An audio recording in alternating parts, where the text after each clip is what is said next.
Franța crede că o Europă tehnologizată este mai puternică și de aceea are un proiect național susținut chiar de președintele Macron. La French Tech este o rețea de ministere, agenții guvernamentale, dar mai ales antreprenori francezi din toată lumea care caută și ajută startup-uri cu potențial. Gregoire Vigroux trăiește în România de ceva timp și este șeful biroului de aici.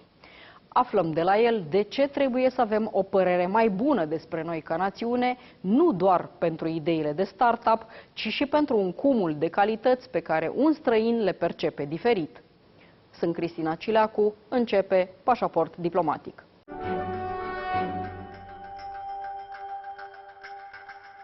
Gregoire Vigroux, President la French Tech Bucharest. Welcome to Diplomatic Passport. Thank you so much for the kind invitation. I appreciate it. Thank you. Gregoire, French Tech is a startup scene of France, and this is part of a national strategy. That means that your country, France, is willing to have a very strong voice in the technology area. Why is this an asset for a state? I believe that the wars of the future will not be economic wars. They will not be military wars. I believe that the big wars will be around the data, and we can see already that data is very powerful in our world, but it's going to be even more in the future. We can see already that thanks to data you can manipulate populations, you can have an influence on the results of elections. So I believe that France really understands that we need to have tech giants in Europe, so that we don't largely depend on the tech giants from North America. And if you are taking actually the top 10 largest tech giants in North America versus the top tech European giants, the Americans are 10 times bigger than we are. So France, understanding what this future is going to look like, understanding the importance of data, says we need to create European giants. And how do we create European giants?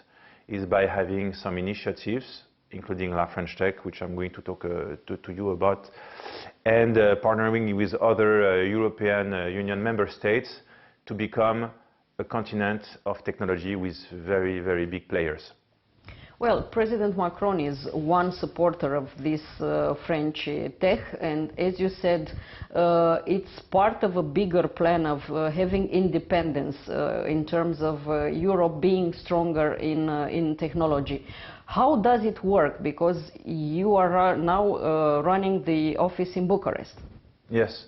So first of all, Macron accelerated very much what La French Tech has become, but the initiative was coming. Actually, the French Tech was created in 2014, and it was under a socialist government, government of François Hollande.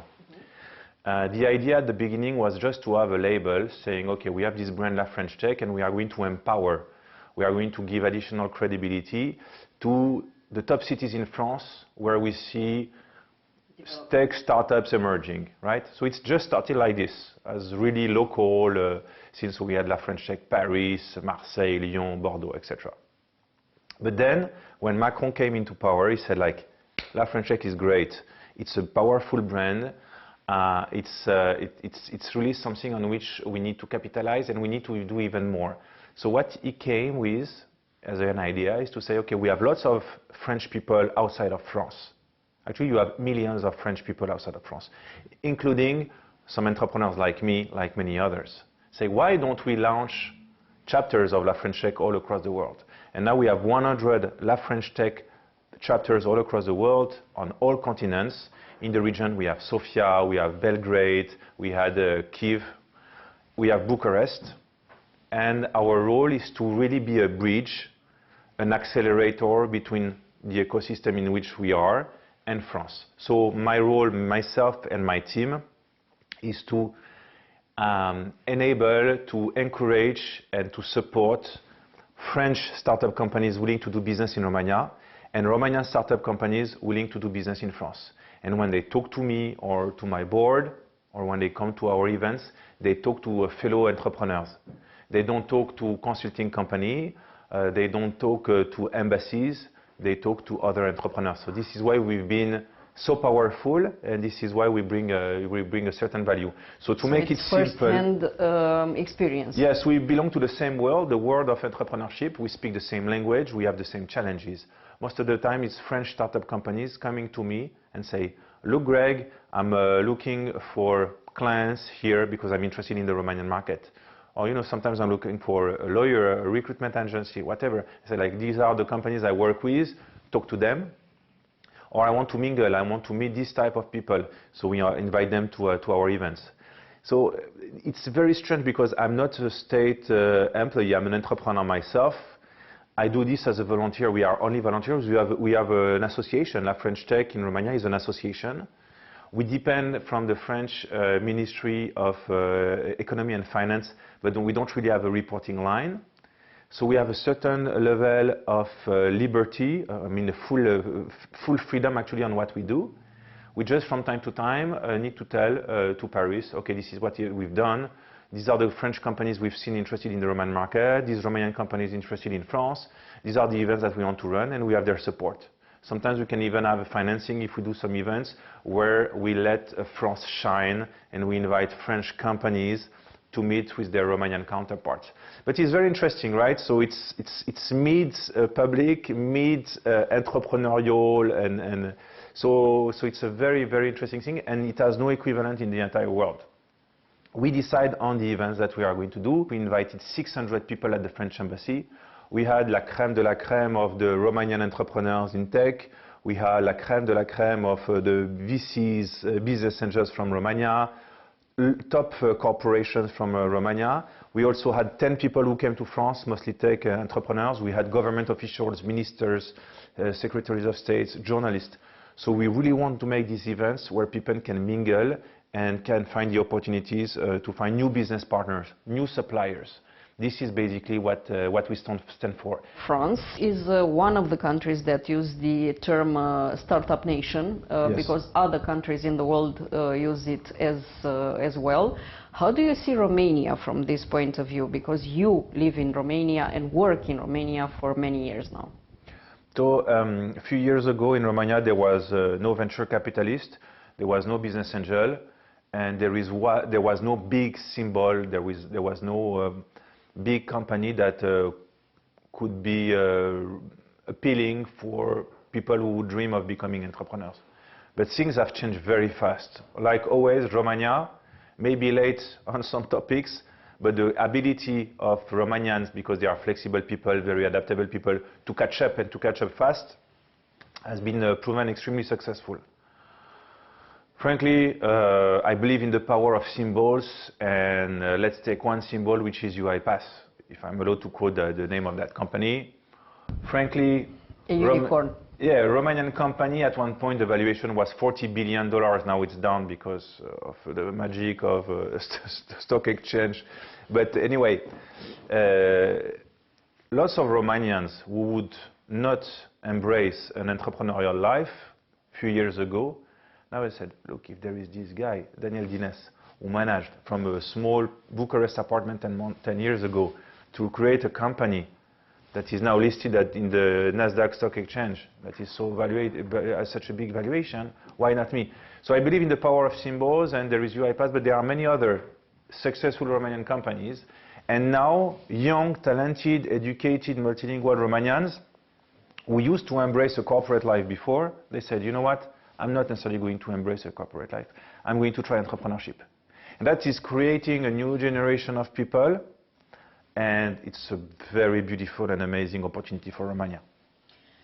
Romania is often considered a good pool of quality people, people that are trained enough in order to adapt to everything, like you also mentioned. So is the case of other countries around us. Do we have, besides intelligence, also the capabilities, the capacities of implementing long-term strategy when it comes to business? Because this is needed if you do business like in the West. I believe that Romania has lots of assets. The problem is that Romanians tend to be very hard on themselves. Romanians tend to be very pessimistic about their own country. Romanians tend to be very fatalist about their own country. And I believe that the biggest flaw of Romanian culturally speaking is their fatalism. You know, asta este viața. Like, this is the way it is, we cannot change this. It's not in my power. It is in your power. It is in your power. It's in everyone's power to change things. So I believe that we should get rid of our fatalism here in Romania, and we should see Romania for what it is. I'm going to take an example. My first business, launched in April 2007, is a company in which we are doing this interview.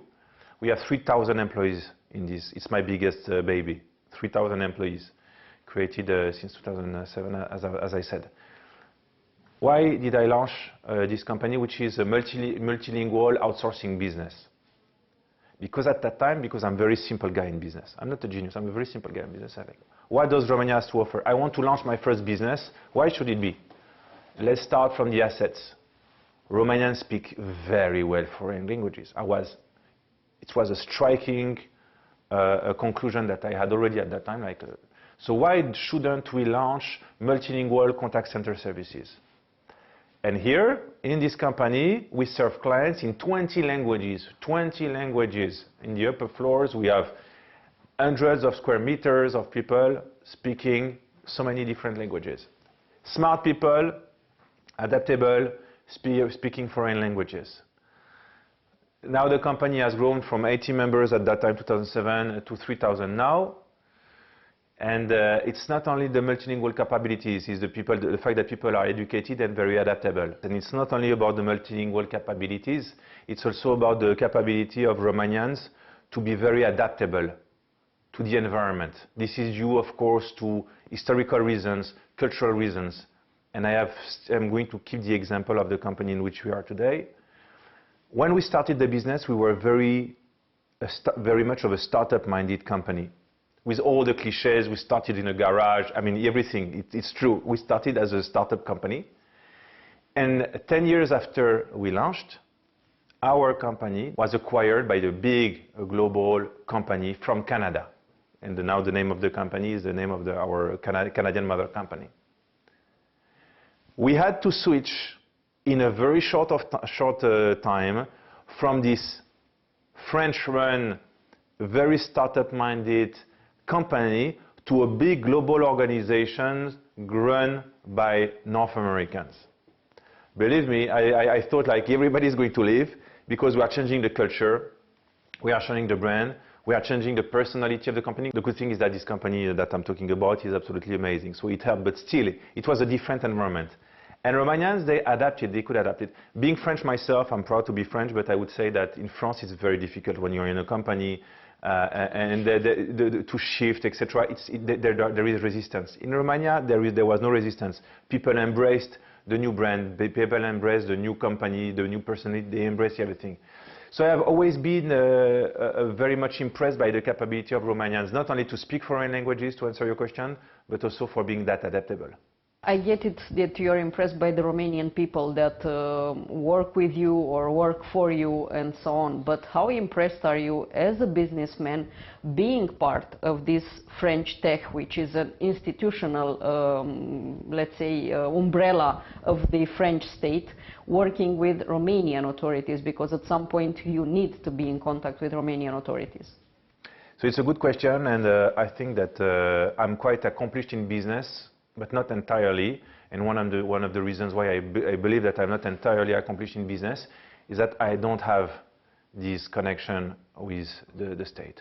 For some time, a few years ago, I thought that I could not understand this political world. I don't know the codes, I don't know the protocols, I don't know even how to behave. I'm a startup animal myself. It's already something to have to adapt to the corporate world with my clients, but to go out of this universe of business, to get along, that was first. And second of all, I didn't want to be seen. I didn't want to, with some people from the political world, because I thought it could potentially turn against me. my image is very clean. I'm doing my best to be 100% clear since I've been doing business in Romania, because I love this country, I respect this country, and I want to be proud of my legacy. And it's not only about the revenue and the growth of my companies, but it's also about the way I run the businesses. But I see that things are changing. I see that some political people, personalities in Romania have strong image, are good people, honest people. I started having discussions, but I believe I still miss the leverage on this. I think I should start working at one point probably with a lobbying agency. So because I have lots of topics, I am involved in 21 companies. So can you imagine the number of topics for which I would need the regulation to change in the benefit of Romanians, in the benefit of the market, so that it will be better adapted to the solutions that we provide to the people. Yeah, lots of topics. But I don't know how to take it from there, you know. So this is typically something I should do. And La French Tech, basically our only connections with the Romanian authorities is to invite secretaries of state or ministers to our events. But it does not go very much further, right? Which is good. It's a start. It's a very good start. But no feedback yet. Yes. Let's explain how the French tech actually works in France. I know it's a network of ministries and also governmental agencies to help the startups with regulations, with skipping big parts of bureaucracy in order to help them to develop at the level of the speed they need. How it works to make it maybe more clear for others? It's a good question. It works as a shortcut. So basically, whenever you have a French company, a French startup that skyrockets, the state is going to do everything possible to transform this company into a tech giant. And that goes with including making some shortcuts. That goes with accelerating also the possibility to change the law, to change the regulation. Okay, give me some examples. Carpooling company. Okay. Carpooling company is something now in France. Everybody is, lots of people are carpooling. Private people are carpooling. I mean, also employees of big organizations are carpooling. Carpooling is everywhere.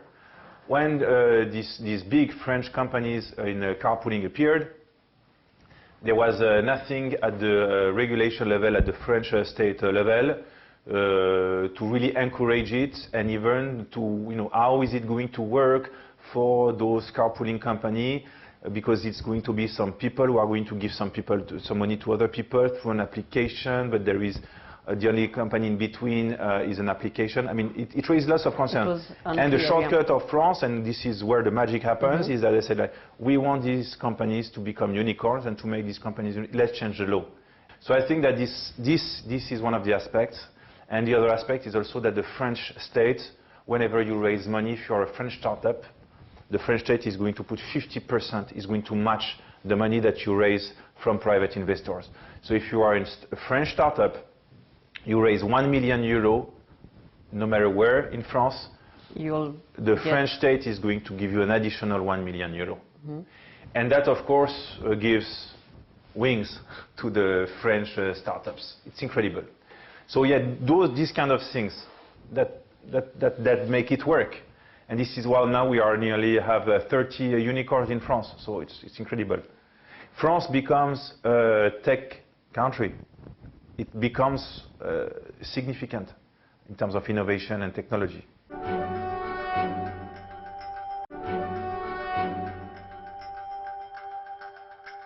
There is this philosophy of profit with purpose and tech for good, to quote you. In a world where the focus is on singularity mostly, on individual, is there any room for growing together? Do we still manage to keep this alive? Because we cannot grow by ourselves. Yeah, so I hear people from my generation and younger generations saying we don't have big things to change. We don't have a war. We don't have really to fight for our freedom. I mean, we are coming from countries where there is freedom. We have no purpose. I said, no, we have a big purpose. The purpose of my generation and younger generations, even though it's big, because I was born in 1980, so I'm 42 already. But we have a purpose and we have something, we have a war, our own war to fight, and this is the war for changing the world. I know it sounds a little bit cheesy the way I put it, changing the world, making the world a better place, but I mean it. And what I see is that there is a growing part in the new generations of entrepreneurs who are not just here to make money, like it was the case with the previous generation. People, they want to make an impact. I'm going to talk about myself. At the end of the day, when I go back home, I have 3 kids. That live in Romania. That live in Romania, absolutely. My kids ask me, look, Daddy, what did you do today? I'm not going to tell them about how much revenue I did. I'm not going to tell them about a EBITDA. What would be the point of talking about growth? I say, look, I launched the food waste application. I launched this refurbished smartphone company because those are projects that help consumers having better deals, and that helps the environment. Because climate change is here. I mean, we need to act for this. And act for good is really something that I see in an increasing number of entrepreneurs.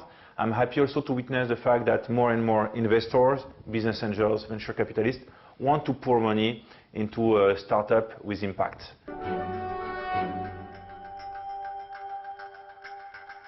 Atât pentru astăzi, dar rămânem în continuare online pe pagina de Facebook a emisiunii și pe contul nostru de Twitter. Revenim cu subiecte noi din lumea diplomației și a politicii externe, vinerea viitoare de la 11:30 și reluare sâmbătă după miezul nopții. La revedere!